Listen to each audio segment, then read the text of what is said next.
Finally আমি আর তোমাকে মানুষ বানাতে পারলাম না। তুমি আবার গেছো তোমার চাচার বাড়িতে, তার সাথে বেয়াদবি করে আসছো। বেয়াদবি করা ভুল করে ফেলাইছি আম্মা। আমার উচিত ছিল ক্লক 17 ফুল ম্যাগাজিন ওরে খাওয়া দিয়ে আসা। ওর নসিব ভালো যে আমার বাপের ভাই, তাহলে ফুল ম্যাগাজিন ওরে খাওয়া দিয়ে আসতাম। রুশো, ওর কত বড় সাহস! ও দিয়ার সাথে খারাপ ব্যবহার করছে। দিয়ার কি করছে? দিয়ার কি দোষ? ও তো যা কিছু করছে আমার জন্য করছে। ও পারতো না শায়নের সাথে যা থাকতে, একটা লাক্সারিয়াস লাইফ কাটাইতে। I'm talking, look at me, আম্মা। ও সেইটা করে নাই because she loves me. ও আমার সাথে চিট করে নাই।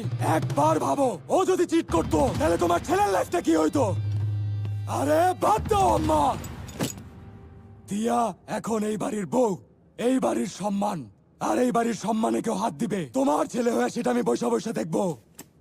এমন ছেলে তুমি ডিজার্ভই করো না আম্মা।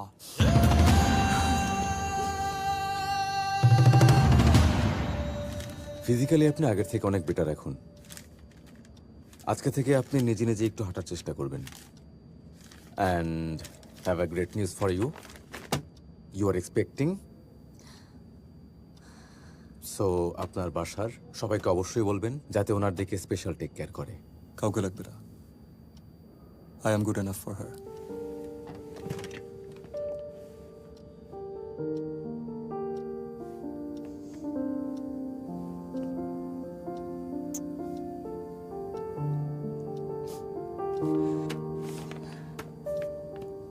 আসো। One more thing doctor, pregnancy টাইমে আমাদের সেক্স করতে কোনো প্রবলেম নাই তো?